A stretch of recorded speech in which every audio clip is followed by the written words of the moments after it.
Hello and welcome to the January edition of University of Strathclyde's Inspiring Conversations. I'm John Anderson, Head of SME Growth and Board Development at Strathclyde Business School, and in this episode of Inspiring Conversations I'm joined by Claire Nelson, Chief Executive of Netball Scotland and Strathclyde Sirens.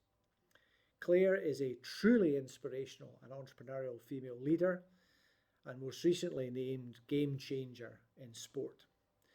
As one of the most influential women working in sport in the UK today, Claire is recognised for pioneering industry-leading advancements in women's sport and has clear ambitions of where the game should be in the future. Welcome, Claire, and thank you so much for joining us today. Thanks for having me. So, Claire, to start, can you give us a little bit about your background, career to date, the transition into your role and the journey in that role so far? Of course. I always say my journey has not been a traditional one into my role and, is best told over a couple of hours with a bottle of wine, but I'll try and give you a shortened version of it.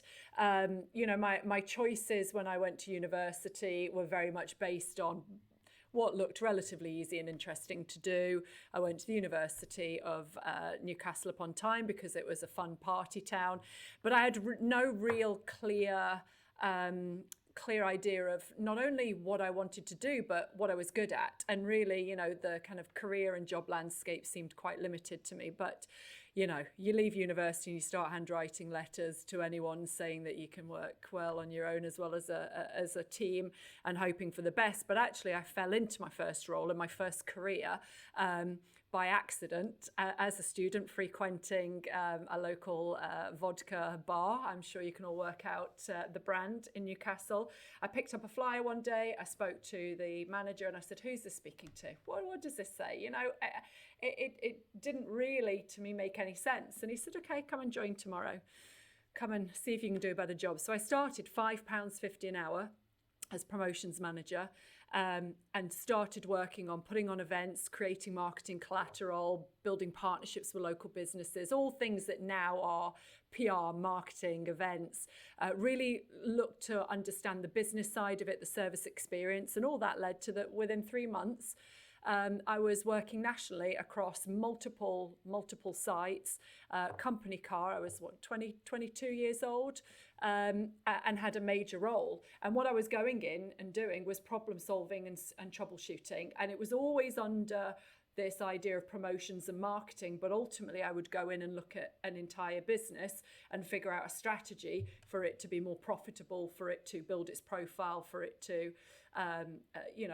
build sales. So for a good 5-6 years, I worked in the hospitality industry at a national level with some major brands, worked across the whole of the UK. It was very much work hard, play hard, and it gave me a great foundations for business because I learned very quickly about GPs and P&Ls and, turnover versus profit. And I was in a very fast-paced, very aggressive male-dominated world, and I found my place in it.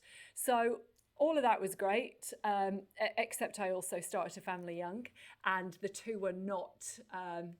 they didn't work particularly well together. So I decided at that point, my partner lived in Glasgow, decided to relocate, and I took a job with in the public sector.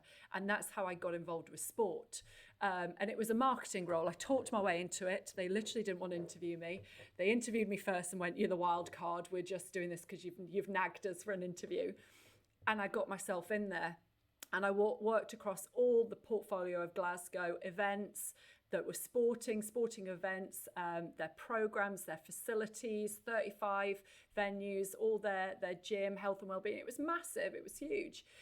And I really enjoyed it. And I realized that by that point, I was honing my skills around marketing and communications that would drive engagement and sales. And that is where I really started to sort of hone my craft in that area. But again, life gets in the way with these things, and baby number 4 came along with some quite significant health issues. And there's nothing like being faced with your own child's mortality to hard and fast make you realise what you want to do. And as much as what I was working on interested me, being in a public sector environment was absolutely not for me. And I think anyone that knows me would understand that. I like the ability to be quite agile and innovative and reactive, and that environment wasn't like that. So I set up my own business. And again, going back to those early principles of what I was good at, although it was very much I could create PR campaigns, marketing, I would do a lot of rebranding and launches. I really was a sort of business strategist, and I would look at businesses that either wanted to go to the next level, that weren't quite achieving their potential, maybe wanted to diversify, or just had got a bit stuck. And I could go in and do the brand and the comms strategy and the marketing strategy and build the tools to do that. But I would also look at, why are you here, and what is the service you're delivering, and how do you build a business plan that will give you the kind of the life and the turnover that you're looking for, respectively. Because a lot of the time I was working with quite small business owners. So I did that for a while, and then, also managing 4 kids and a young family. And, it was a juggle, but it was also a great time because I worked on my terms with who I wanted and did some great projects. But in amongst that time, I also got headhunted to go and join a Scottish tech company that was growing really fast, bringing in investment, had signed some huge partners across Europe, Asia, and America, one of which was Coke. They were working with BT, and they needed somebody who would help them actually take the business to this next level. So I remember sitting in my first meeting being explained to about sensor-driven technology, end-to-end traceability. There was the seafood industry, there was tech and supply chain. Honestly, I was like, no idea what you're asking me to do here. What I did here was travel, and the first trip I would go on was to Vegas. So I was kind of hooked. They had me at Las Vegas. But actually, kind of, again, a recurrent theme of what I do is I just listened and I understood what they wanted to do, and I knew how I could help them. So, I went and I worked at senior vice president level for an organisation that was operating globally in the tech industry. And for a woman in her early 30s and pink heels and lipstick, that was a big move for me. And it was great to get that kind of globalisation on my CV. And, I've sat doing multi-million dollar deals at C-suite level with some of the biggest brands in the world. And I held my own, and, I was good at what I did, but I wasn't passionate about it. And herein lies how I've got to this point, because I've talked about this a lot, and anyone that's heard me before will know this story. I was in Chicago listening to Arianna Huffington speak about redefining the metrics of success and being passion and purpose driven. I had been working with Netball Scotland on and off through my own organisation. I was passionate about the sport, and I could see the potential of what you could do with this sport if you brought a business head and you were quite visionary to it. And I sat in Chicago. I knew this role was coming up. Everyone was asking me if I was going to take it, and I was like, absolutely not. They can't afford me. I'm not doing that. It's going to be too much hard work. And actually, I just had that moment of, no, I need to go and do this. I need to follow my passion, walk the walk. And so 2015, I joined Netball Scotland. And the rest, as they say, is history. 6 years on, I and this organisation have been recognised for being very innovative and industry leading. That's despite, we're not well funded, we don't have people behind us writing big checks. But what we do is we use digital data to build our brand. We set ourselves big, lofty ambitions, and we figure out how we're going to get there. I don't really see limits. I see challenges that I need to overcome. And, even though we've been hit hard by the pandemic, I'm sitting here with incredible foundations of a really exciting business that's about to take off and go to the next level. And as hard as it's been, and I'm sure we'll dig into kind of some of what this has been for the last 6 years, because I am passionate about what I do, and I believe in how by transforming women's sport and creating a powerful business, just as has been done in men's sport, we can leverage that and use that to actually drive change where it's needed most, around women and girls' mental health, body image, leadership, equality, investment, coverage, all the problems of the world. Actually harnessing sport and leveraging the power and passion of sport to drive those changes is what I'm really passionate about, and I think I know how to do it. So as long as I think I could be part of this change and the solution, I'm going to stick at this. So yeah, as I said, it's a long story, which I've tried to keep as short as possible, but it's not been a traditional route to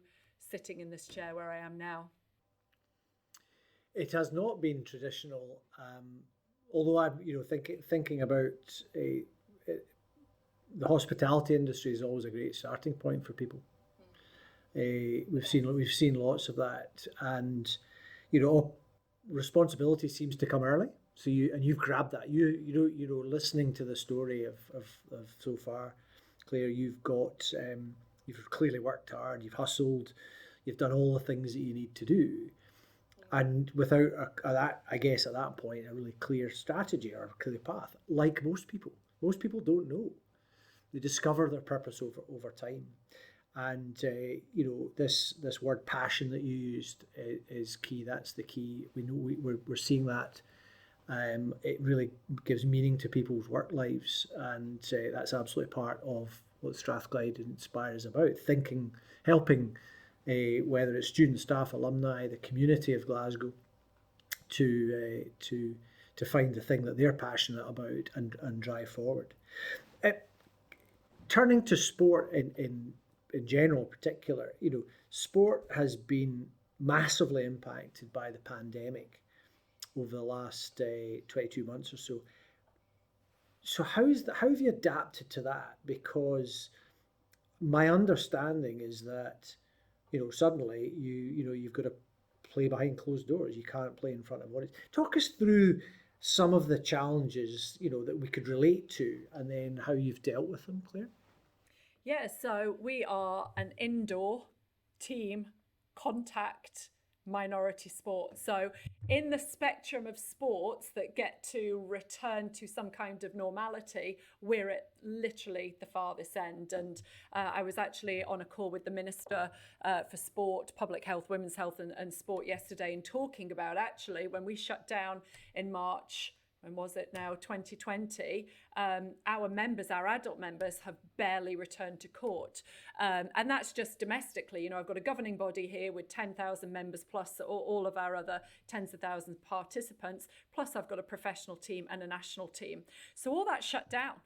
It shut down and took with it all of our income streams. So you've got members that you're trying to keep affiliated, courses, competitions, ticket sales, everything stopped. But also our ability to train stopped. So I've got a national team that are going to the Commonwealth Games next year who've only just had their first international test series on home soil in nearly 1,000 days. And we've got targets to go and compete. And we know that actually what happens on court is absolutely critical to what you can achieve off court. And then we've got a professional team, which has been blood, sweat and tears to get off the ground. In just before the pandemic, we had this amazing home game, new partners, new sponsors, sellout crowd. You've got Judy Murray sitting in the crowd cheering us on. You're thinking, this is it. We're just finally making it. We had a home win all over press and media, and then it shut down. So for me, immediately when the pandemic hit, we were very agile. We did all the normal stuff, home working, get your contingency plans, get all your communications. We're running leagues all over the country. There's a lot going on. But the most important thing that actually landed with us was keeping our members safe, and in some cases keeping them alive, because actually, and again, this is what I raised with the Minister yesterday, the number one reason why people participate in a sport or a physical activity is because of how it makes them feel. And people that are part of a club or a community sports club, they do it for their mental health. And a lot of people are very their identity, their well-being, their health, their purpose is connected to that sport. And I talk a lot about that when I speak to young girls. When I was at school, I had challenges. I wasn't a particularly happy person. I did not have a positive home life. The only place that I felt like I was anything, that I was good, was on a netball court. It was my escape. If someone had taken that away from me and I was left at home in a pandemic, I'm not sure I would have got through that. So that became our number one. So once we got that out of the way, then I'm sitting there as a chief exec and I looked at my business model.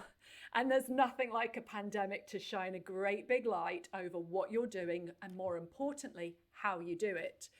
And even though my ambitions and my belief in what we can achieve as a sport haven't changed, I have 100% re-engineered this business, its focus, how we operate, and what our plan is because of the pandemic. A lot of that came from the work that I do on the GAP course at the Strathclyde Business School, and having spent that time to really get clear on what our opportunities were and what the gaps and limiters were to achieving that, allowed me to then have some data there that I could start to adjust and make some changes. But for me, investment in people was critical. So getting people in the right roles, empowered.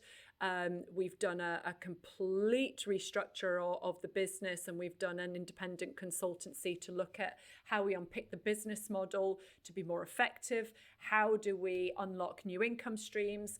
What is it that we need to achieve? What's going to be transformational? And how do I focus my people and the business on achieving those? And it's far more focused, it's far more smarter, it's far more empowered, very collaborative, less administrative, and more future focused. But every single person from the board right down to my on the ground team are absolutely and unequivocally clear on what we need to do by when.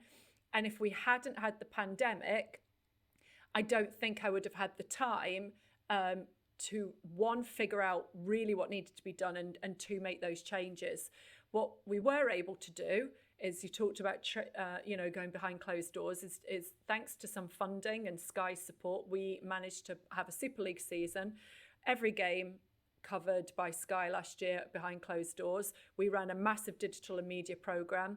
We were successful on court, and as a result, our profile has significantly risen, and I've got new sponsors at the table, we've got new partners, and so that ability for us to just focus on a few things and do them really well has meant that even though, financially we've lost income and cash flow wise, we're having to manage that, the foundations of the business, the direction of travel, and the strategy that we're working with is the best and the strongest it's ever been, and gives me the hope and confidence that we are going to be able to not only survive this, but rebuild from a position of strength out of this. So I just admire what you've done in very difficult circumstances. Often we talk about don't waste a crisis. My goodness, Claire, you have not wasted a crisis. Sorry, John, I'm speaking over you there. But actually, when I presented my recovery strategy, that was my first quote, was don't waste a crisis. Because otherwise you can either just sit and wait for it to pass and it might be okay, or my absolute philosophy is when something hits you that feels bad or uncomfortable, you are being sent a gift from the universe that is asking you to change or learn. And if you seize that, it can actually be incredibly powerful. And that's what we did with the pandemic. Awesome mindset. I think last year in particular, to mark International Women's Day, you and Strathclyde Sirens launched the Headlines Not Sidelines campaign. How's that been going? Well, I mean, it's we've just won an award. There's an award behind me. We just won an award for it, but I, didn't do it for awards. So when I started, the reason why I took the job here was to drive change.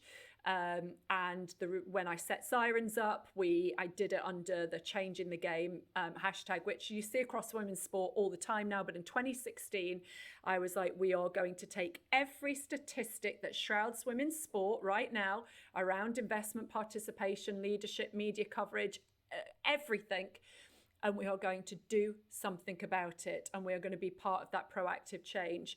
So I'm someone that's quite vocal in my frustrations around things like International Women's Day, or specific weeks or campaigns. It's great to shine a light on them, but then everything goes back, and I needed something to be different.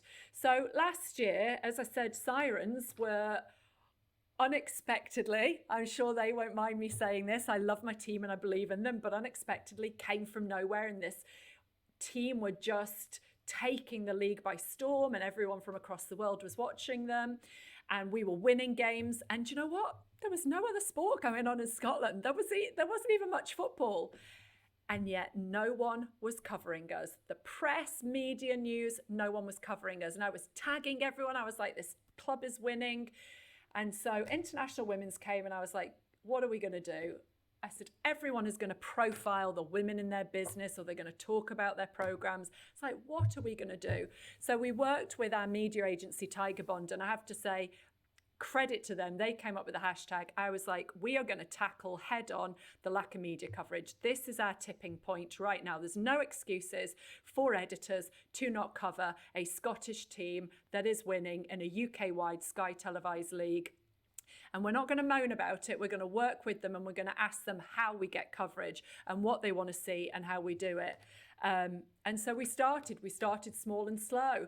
And by the end of the season, I think we had something like 200 pieces of coverage. We were in every national newspaper each week. We were getting BBC coverage, regular blogs.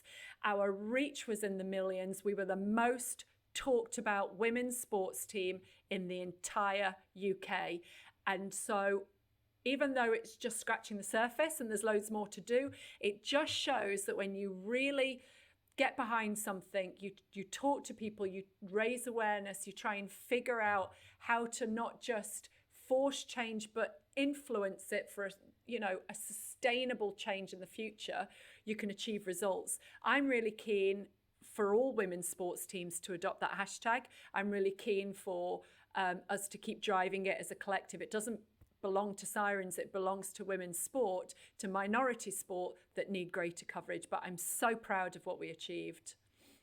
So it's fascinating because it ties in with, I mean, you've regularly commented with passion about the power of women's sport. I think that's coming through, and it is definitely much more than just the winning team and medals. It's creating this movement really, and helping.